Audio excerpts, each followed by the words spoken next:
வணக்கம். இது ஈரோ தமிழின் இரவு நேர பிரதான செய்திகள். செய்திகளோடு இணைந்திருக்கும் நான் ஜெனிஃபர் ஹசன். முதலில் தலைப்புச் செய்திகள். 21ஆம் நூற்றாண்டின் சவால்களை எதிர்கொள்ளக்கூடிய பிரஜைகளை உருவாக்குவதே கல்வி சீர்திருத்தங்களின் பிரதான நோக்கமாக அமைச்சர் நலிந்த ஜெயதிச கூறுகிறார். டித்வா அனர்த்தம் காரணமாக 103 சிறுவர்களின் பெற்றோர்களை இழந்ததாக தகவல். பல தசாப்தங்களுக்கு தேசிய மக்கள் சக்தியின் ஆட்சியே தொடரும். அமைச்சர் விமல் ரத்நாயக்க. ஒரே நாளில் 27,430 பேர் சோதனை, 524 பேர் கைது. தலைவர் பிரபாகரன் குறித்து திருமாவளவன் குறிப்பிட்ட கருத்தை அவர் மீளப்பெற வேண்டும். விடுதலை புலிகளின் மூத்த போராளி காக்கா. கணினி சார்ந்த குற்றங்கள் நாட்டில் அதிகரிப்பு. இனி தொடர்வன விரிவான செய்திகள்.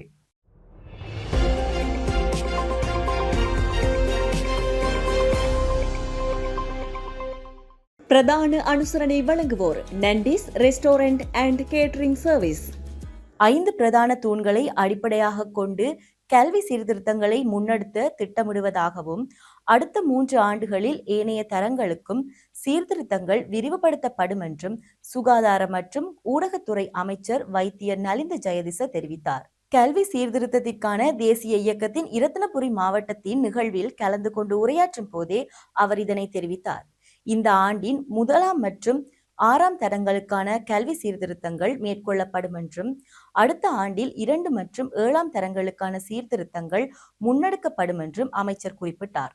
மேலும் 2028ஆம் ஆண்டில் 3 மற்றும் 8 தரங்களுக்காகவும் 2029ஆம் ஆண்டில் 4 மற்றும் 9 தரங்களுக்கும் கல்வி சீர்திருத்தங்கள் மேற்கொள்ள திட்டமிட்டுள்ளதாக அவர் தெரிவித்தார்.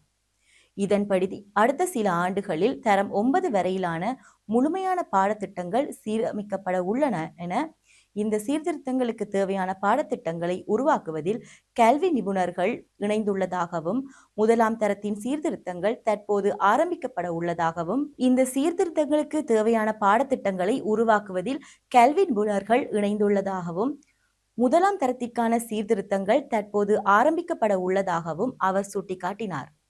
எவ்வாறாயினும் 6ஆம் தரத்திற்கான பாடத்திட்டங்கள் மாற்றங்கள் மாத்திரம் அடுத்த ஆண்டு வரை ஒத்திவைக்கப்பட உள்ளதாக அமைச்சர் மேலும் தெரிவித்தார். 21ஆம் ஆண்டின் சவால்களை எதிர்கொள்ளக்கூடிய பிரஜைகளை உருவாக்குவதே இந்த சீர்திருத்தங்களின் பிரதான நோக்கம் என்றும் அமைச்சர் ஜெயதிச தெரிவித்துள்ளார். டித்வா காரணமாக தாய் தந்தை அல்லது இருவரையும் இழந்த 103 சிறுவர்கள் இருப்பதாக மகளிர் மற்றும் சிறுவர் விவகார அமைச்சர் சரோஜா சாவித்ரி போல்ராஜ் தெரிவித்துள்ளார். பதுளை மாவட்ட செயலக கேட்போர் கூடத்தில் நேற்று நடைபெற்ற நிகழ்வொன்றில் அவர் இதனை தெரிவித்துள்ளார். இதற்கமைய இந்த சிறுவர்களை பராமரிப்பதற்கு அவர்களின் எதிர்கால பாதுகாப்பிற்கும் ஜனாதிபதியின் அறிவுறுத்தலின் பேரில் விசேட வேலை திட்டம் ஒன்று நடைமுறைப்படுத்தப்படும் என அவர் கூறினார்.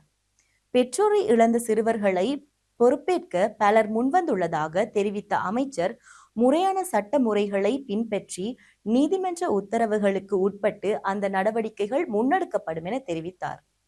அதேவேளை பதுளை மாவட்டத்தில் இளம் வயதில் கர்ப்பமடையும் யுவதிகளின் எண்ணிக்கை அதிகரித்துள்ளதாக, அத்தகைய நிலைமைகள் எதிர்கொள்பவர்களுக்கு பாதுகாப்பு வழங்க முறையான இடவசதிகள் இல்லை என்பதும் இங்கு தெரிய வந்துள்ளது. மேலும் பதுளையில் புதிய போக்காக இணையவழி வன்முறைகள் அதிகரித்துள்ளதோடு பெற்றோர்களால் பிள்ளைகள் தாக்கப்படும் சம்பவங்கள் அதிகளவில் பதிவாகும் மாவட்டமாக பதுளை காணப்படுவதாகவும் சுட்டிக்காட்டப்பட்டது. எவ்வாறாயினும் இலங்கையில் அதிகளவான சிறுவர் குற்றங்கள் பொலனறுவையின் வெளிகந்தை பகுதியில் இடம்பெறுவதாக அமைச்சர் சரோஜா சாவித்ரி போல்ராஜ் மேலும் தெரிவித்தார். ஜனாதிபதி அனுரகுமார திசாநாயக்க தலைமையிலான தேசிய மக்கள் சக்தியின் ஆட்சி மென்மேலும் வலுப்பெற்று வருகின்றது. இந்த ஆட்சி எந்த தரப்பினராலும் அசைக்க முடியாது. பல தசாப்தங்களுக்கு தேசிய மக்கள் சக்தியின் ஆட்சி தொடர நாட்டு மக்கள் அடித்தளம் வைத்துள்ளனர் என அமைச்சர் விமல் ரத்நாயக்க தெரிவித்துள்ளார். ராஜபக்ஷவின் குழந்தை நாமல் ராஜபக்ஷ இனவாதத்தை கக்கி எம்மை ஒன்றும் செய்ய முடியாது, அவர் சிறுபிள்ளைத்தனம் கொண்டவர் என்று நாட்டு மக்களுக்கு தெரியும். கடந்த ஜனாதிபதி தேர்தலில் அவர் படுதோல்வி அடைந்தமையை மறக்கக்கூடாது. சஜித் பிரேமதாச கடந்த 2 தடவைகள் ஜனாதிபதியாக வர முயன்றார். ஆனால் அவரால் வெற்றி பெற முடியவில்லை. திருடர்களை பாதுகாத்த ரணில் விக்ரமசிங்கவும் குறுக்கு வழியில் மீண்டும் ஜனாதிபதியாக வரலாம் என்று கனவு காண்கின்றார். அந்த கனவுகள் இனி நடக்காது என கூறுகிறார். நாடு முழுவதும் நேற்று நடாத்தப்பட்ட சோதனை நடவடிக்கைகளின் போது 27,430 பேர் சோதனை செய்யப்பட்டதாக இலங்கை காவல்துறை தெரிவித்துள்ளது. இந்த சோதனை நடவடிக்கைகளின் மூலம் 524 சந்தேக நபர்கள் கைது செய்யப்பட்டுள்ளதாக காவல்துறை தெரிவித்துள்ளது. அவர்களின் குற்ற செயல்கள் நேரடியாக தொடர்புடைய 14 நபர்கள் சோதனைகளின் போது அடையாளம் காணப்பட்டனர். இந்த நடவடிக்கைகளின் போது மது அருந்திவிட்டு வாகனம் ஓட்டியதாக 425 ஓட்டுநர்கள் கைது செய்யப்பட்டுள்ளனர். மேலும் 79 வாகன ஓட்டுநர்கள் கவனக்குறைவாக வாகனம் ஓட்டியதாக கைது செய்யப்பட்டனர். போக்குவரத்து தொடர்பான பிற குற்றங்களுக்காக 4826 நபர்களுக்கு எதிராக சட்ட நடவடிக்கை எடுக்கப்பட்டுள்ளதாக காவல்துறை மேலும் தெரிவித்துள்ளது. தலைவர் பிரபாகரனின் திருமண வாழ்வு தொடர்பாக திருமாவளவன் கூறிய கருத்துக்கள் இதுவரை அவர் மீது எமது மக்கள் வைத்துள்ள மதிப்புகளை சுக்குநூறாக்கியுள்ளது என தமிழர் விடுதலை புலிகளின் மூத்த போராளி காக்கா தெரிவித்துள்ளார். இந்த தவறான கருத்துக்களை திருமாவளவன் மீளப்பெற வேண்டும் என்றும் அவர் வலியுறுத்தியுள்ளார். யாழ் ஊடக அமையத்தில் இன்று இடம்பெற்ற ஊடக சந்திப்பில் கலந்து கொண்டு கருத்து தெரிவிக்கும் போதே அவர் இவ்வாறு தெரிவித்தார். தலைவரின் திருமண வாழ்க்கை தொடர்பான விடயத்தில் 14 பேரை தான் சுட்டுக் கொன்றதாக தன்னிடம் தெரிவித்தார் என திருமாவளவன் கூறியமை தமது மக்கள் கூட்டத்தினரை பற்றி என்ன கருதுகிறார் என சினக்க வைக்கிறது. அவ்வாறாயின் 14 பேரின் சடலங்களை கடந்தா தனது வாழ்க்கையை தலைவர் கட்டியமைத்தார்.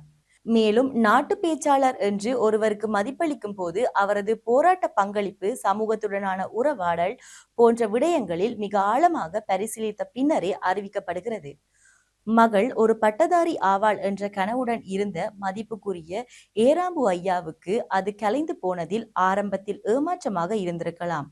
ஆனால் பாலச்சந்திரன் என்ற தனது மகன் மாவீரன் என்ற நிலையை அடைந்த பின்பு எந்தவொரு வழிகளில் தமது இனத்திற்கு உதவலாம் என மாவீரர் விடயங்களில் திருமண ஏற்பாடுகள் உட்பட எவ்வளவு அக்கறையுடன் செயற்பட்டார் என்பதை நான் நன்கு அறிவேன். தமிழக அரசியலில் எவ்வாறான நிலைப்பாடுகள் இருந்தாலும் எவரையும் பகைக்காத போக்கே பொதுவாக இருந்து வந்தது.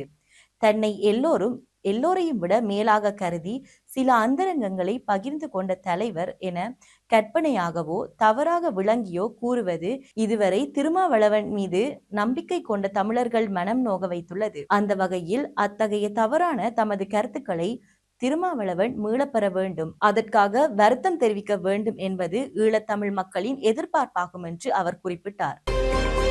கணனி சார்ந்த குற்றங்களை தடுப்பதற்காக புதிய போலீஸ் பிரிவொன்றை நிறுவுவதற்கு தீர்மானிக்கப்பட்டுள்ளதாக பொது பாதுகாப்பு மற்றும் பாராளுமன்ற விவகார அமைச்சர் ஆனந்த விஜயபோல தெரிவித்துள்ளார். நேற்று பொல்பிட்டிய போலீஸ் நிலையத்தை திறந்து வைக்கும் நிகழ்வில் கலந்து கொண்டு உரையாற்றும் போதே அமைச்சர் இதனை குறிப்பிட்டார்.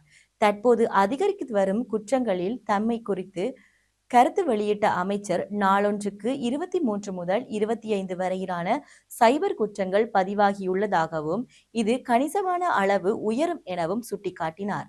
இந்த குற்றங்களை வினைத்திறனுடன் விசாரணை செய்து தீர்ப்புகளை தேவையான புதிய தொழில்நுட்பம், விசேட அறிவிப்பு மற்றும் போலீஸ் திணைக்களத்தை நவீனமயமாக்கும் செயற்பாடுகள் முறையாக முன்னெடுக்கப்பட்டு வருவதாக அவர் தெரிவித்தார். இலங்கை போலீஸ் சேவையை மிகவும் சிறந்த வினைத்திறனான மற்றும் ஊழலற்ற திணைக்களமாக மாற்றுவதே அரசாங்கத்தின் பிரதான நோக்கம் என்று அதற்காக தொடர்ச்சியாக பணியாற்றி வருவதாக அவர் வலியுறுத்தியுள்ளார். அத்துடன் திறமையான அதிகாரிகள் உயர்மட்டத்திற்கு செல்வதற்காக சூழலை உருவாக்குவதாகவும் தவறிழைக்கும் அதிகாரிகள் போலீஸ் சேவையிலிருந்து நீக்குவதற்கான பொறிமுறைகள் தயாரிக்கப்பட்டுள்ளதாக அமைச்சர் மேலும் தெரிவித்தார்.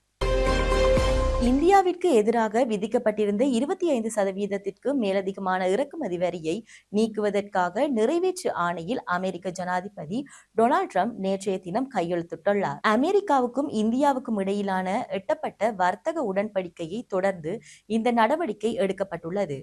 இந்த உடன்படிக்கை குறித்து பிரதமர் நரேந்திர மோடியும் ஏற்கனவே உறுதிப்படுத்தியிருந்ததாக சர்வதேச ஊடகங்கள் தெரிவிக்கின்றன. இந்தியாவிற்கும் அமெரிக்காவிற்கும் இடையிலான பிரதான முரண்பாடாக இருந்த ரஷ்ய எண்ணெய் இறக்குமதியை நேரடியாகவோ அல்லது மறைமுகமாகவோ நிறுத்துவதற்கு இந்தியா உறுதியளித்துள்ளதாக அதிபர் ட்ரம்ப் தனது ஆணையில் குறிப்பிட்டுள்ளார். ரஷ்யாவிற்கு பதிலாக அமெரிக்காவில் இருந்து எரிசக்தி தயாரிப்புகளை கொள்வனவு செய்ய இந்தியா இணங்கியுள்ளதாக இந்த ஆணையில் தெரிவிக்கப்பட்டுள்ளது. மேலும் அடுத்த 10 ஆண்டுகளுக்கு பாதுகாப்பு ஒத்துழைப்பு விரிவுபடுத்துவதற்கான கட்டமைப்பொன்றிற்கும் இந்தியா ஒப்புதல் அளித்துள்ளது என இந்தியாவின் இந்த நடவடிக்கைகள் அமெரிக்காவின் தேசிய பாதுகாப்பு மற்றும் வெளியுறவு கொள்கையுடன் ஒத்துப்போவதால் 2027ஆம் ஆண்டிற்கு ரஷ்யாவிற்கு எதிராக பிறப்பிக்கப்பட்ட தடை உத்தரவுகளில் இருந்து இந்தியாவிற்கு விலக்கு அளிப்பதாக ஜனாதிபதி தெரிவித்தார். இந்த வரி நீக்க நடவடிக்கையானது இன்று சனிக்கிழமை முதல் அமுலுக்கு வருவதாக தெரிவிக்கப்படுகின்றது. இருப்பினும் ரஷ்ய எண்ணெய் இறக்குமதியை நிறுத்துவது தொடர்பாக பிரதமர் மோடி உத்தியோகபூர்வமாக எதுவும் தெரிவிக்கவில்லை என தெரிவிக்கப்படுகின்றது. செய்திகளின் நிறைவாக மீண்டும் தலைப்புச் செய்திகள். 21ஆம் நூற்றாண்டின் சவால்களை எதிர்கொள்ளக்கூடிய பிரஜைகளை உருவாக்குவதே கல்வி சீர்திருத்தங்களின் பிரதான நோக்கமாக அமைச்சர் நலிந்த ஜெயதிச கூறுகிறார். டித்வா அனர்த்தம் காரணமாக 103 சிறுவர்களின் பெற்றோர்களை இழந்ததாக தகவல். பல தசாப்தங்களுக்கு தேசிய மக்கள் சக்தியின் ஆட்சியே தொடரும். அமைச்சர் விமல் ரத்நாயக்க. ஒரே நாளில் 27,430 பேர் சோதனை, 524 பேர் கைது. தலைவர் பிரபாகரன் குறித்து திருமாவளவன் குறிப்பிட்ட கருத்தை அவர் மீளப்பெற வேண்டும். விடுதலை புலிகளின் மூத்த போராளி காக்கா. கணினி சார்ந்த குற்றங்கள் நாட்டில் அதிகரிப்பு. இத்துடன் ஈரோ தமிழின் இரவு நேர பிரதான செய்திகள் நிறைவடைந்தன. நன்றி.